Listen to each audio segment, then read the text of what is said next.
So if you've ever wondered how thin it is, how thin an airplane skin is, this is a good example of yours, probably a 737 skin. And then here is the actual width of the skin itself. Well, good morning, you guys, and welcome back to Realty Rides and to another episode of, I think this might be part 6 of our You Too Old to Fly at 65 series of flight training and getting back up to speed with our skills, our flight skills on Microsoft Flight Simulator 2020. Again, this is not instruction. This is strictly information purposes only for people that are already flying airplanes, that have a history of flying and just want to get back into it again at a certain age. But I want to bring up a couple of other little points too. Last week, the Senate was trying to confirm the new FAA administrator, Michael Whitaker. And during the questioning, some questions came up about simulation and simulators. And can the pilots log their time in simulators? And well, the short answer is yes, you can. If you're flying a full phase, full motion simulator with the airlines or the military, and you have access to that type of equipment, you can get an actual type rating in an airplane on those simulators. And yes, you can definitely log your time in your logbook. And even the ground-based simulators that are at these flight schools, you can also log your time in that as well. But when it comes to Microsoft Flight Simulators, you cannot log your time in our beloved logbooks. I don't believe you can. I looked into it. If you have Xbox or Microsoft Flight Simulator, it's strictly for practice, it's strictly for home entertainment and informational reasons or purposes only, but you can't really log it into your log tool. But that doesn't mean that you can't practice with it. Like we'll show here in a few minutes, you can definitely brush up your skills. It is a very inexpensive way to brush up on your skills, to get yourself acclimated and back into the system and be professional and ready and competent when the time comes when you actually set foot into a real Cessna 172 or 182 with an instructor and start flying the patterns around and flying your cross-country flights. Okay guys, so today I think we're just going to continue a little bit more air work with hand flying the plane. I use the analogy of hand flying the plane as practicing a musical instrument. If I'm learning how to play the guitar, I'll practice chords and notes over and over and over again until I actually perfect my finger movement on the fretboard. The same thing with an airplane. You're fine-tuning altitude and pitch and throttle control, power inputs, rudder control, all of that, and also possibly with the elements with turbulence and crosswinds and such. And today I want us to practice a little bit of slow flight. Slow flight, it will help you improve your landings because you're flying at a slower airspeed and a higher angle of attack. So I'm going to practice a little bit today with slow flight, and thanks again for watching Realty Rides. Hope you enjoy the video today. So from the very beginning, flying a Cessna 150 and then soloing in a Piper Tomahawk back in 1982, and all the way through my private license, instrument rating, commercial rating, and then the multi-engine in a Seneca, and then later being fortunate to fly high-performance twin Cessnas and turboprops for a Part 135 charter company in San Francisco in the 90s, all were hand-flown without an autopilot. I only experienced a decent autopilot in the King Air 200 that I flew later. During this time also, to build up hours, my buddies and I formed a flying club, and we took people out for San Francisco Bay tours daily, while happily hand-flying our little singles during low-level photo shoots of the Pacific coastlines, city skylines, and of course the iconic bridges like the Golden Gate and the Bay Bridge. Like I said before, hand-flying a plane is much like practicing a musical instrument. It requires concentration, continuous practice, and much like playing the drums, requires all of your limbs and senses. So now, no better way to practice air work than with the art of slow flight. Alright you guys, welcome back to Payne Field, runway 34 left. Today we're going to practice slow flight. Let's take off and have a little bit of fun. Okay, full power. Stay on the center line. And here we go.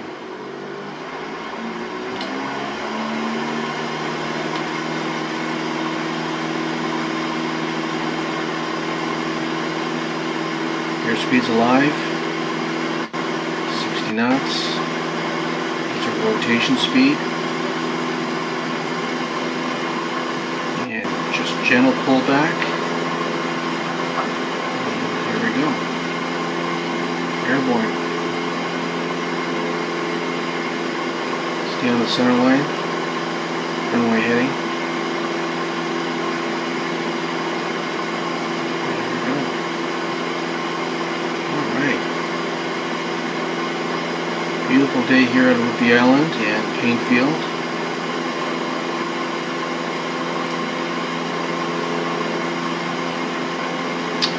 And our target altitude today is going to be 2,500 feet over Whidbey Island. We're going to practice slow flight. Really glad you guys are on board our little Microsoft Flight Simulator 172 with the old-fashioned 6-packs. Alright, you guys, we're just leveling off at 2,500 feet. Our attitude is nice and straight and level. We're just hovering just underneath 100 knots. Our heading is 180, it's due south. And our turn and bank is the ball is centered, nice and straight. We're basically in coordinated flight.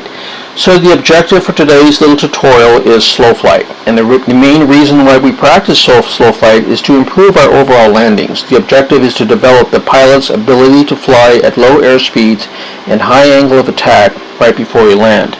This is primarily used if you're coming into a very short runway, a grass strip, for example, or if you're a bush pilot and you have to land on a little sandbar. You want to come in at the lowest possible airspeed right above the stall. It's not easy to do. It requires practice. That's why I thought it'd be a good idea that we kind of go over one of these today and to see how I do, which hopefully I'll do okay. Because my main objective today is to hold my altitude the best I can, my heading, and of course not stall the airplane. So what you're basically doing is you're using pitch for airspeed and power for altitude. So that's pitch for airspeed and power for altitude, and of course in a real airplane you'll be using rudder control when needed. So today we're going to be doing what's called dirty slow flight. We're going to be using 3 notches of flaps and lowering our speed to the lowest possible airspeed right above the stall. But before we commence this maneuver, we're going to do a clearing turn to the left and then a clearing turn to the right. We always start left first because, as you know, the airplanes pass each other up on the right, so you want to make sure that you turn to the left so you can see any possible traffic that's behind you.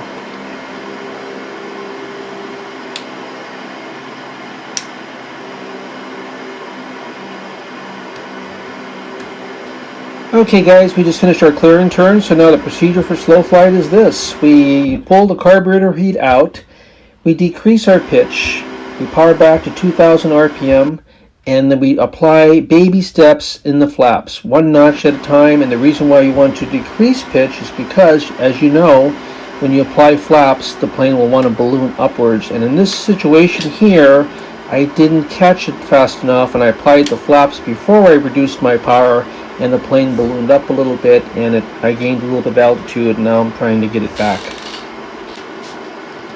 So at this point, I'm doing my altitude and my heading relatively back on par. I've put another notch of flaps in. This time I'm applying a little bit more forward pressure to keep myself from ballooning again. I'm reducing the power of the RPM down to 2,000 RPM and pulling the wheel back not to start descending either at the same time. I now put another 3rd notch of flaps, so now I have 3 notches of flaps. I'm pulling the wheel back to maintain my altitude, maintaining my heading, trying not to go into a stall zone. I'm using power for the altitude and pitch for the airspeed. Power for the altitude, pitch for the airspeed. And in a real life situation, you'd be using the rudder control also to keep the ball centered. As you can see right here, I'm at about 45 knots. I'm on south heading at 180. And I'm holding just about 2,500 feet. So I'm not doing so bad right now in my slow flight. And this is what you want to do. You want to be able to maintain high angle of attack, the slowest possible airspeed, and keep it in control of the airplane. As you get closer to the ground, you want to make sure that you're able to land in the shortest amount of possible runway, be able to stop as fast as you can. So you're probably wondering, can you make shallow turns when you're flying right above the stall? Well, as I'm demonstrating right now at about 45 knots, I'm making shallow turns to the right, and I'm making another shallow turn here over to the left. Of course, it's going to take coordination in a real airplane, with very gentle rudder control, very light on the pitch, very light on all the controls. You're doing feather touches here to the best of your ability, but yes, you are able to make turns to the left and to the right. To recover from slow flight, you push the carburetor heat back in, you apply full power, and reduce the flaps 1 notch at a time until it's back to 0. And you gain your airspeed back, maintain your heading and your altitude as normal, and then you recover back into coordinated flight like you were before.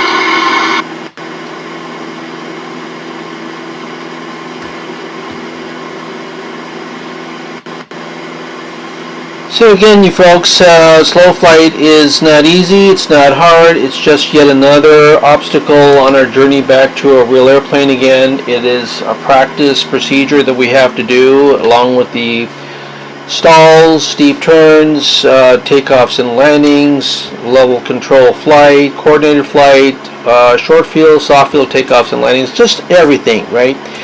And that's what we want to do in order to get back into a real plane. It's going to take time, experience, and concentration and commitment, and but I hope you guys enjoy this video. I'm going to continue to practice, like I said, throughout the winter. I'm going to start practicing with the Garmin G1000, and also start doing some instrument approaches to various airports. I may or may not do videos of that. It might be a little bit too involved. So just practice at your own pace. Leave me comments on what your progress might be as I'm heading back to Painfield to land.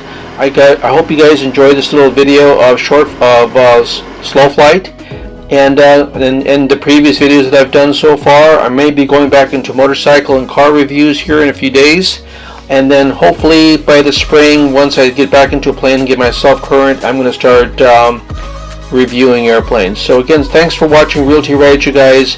Have a happy holiday season if I don't talk to you guys before Thanksgiving, and be sure to like, comment, and subscribe. And again, thanks for flying Realty Rides this morning, or this afternoon rather. Bye.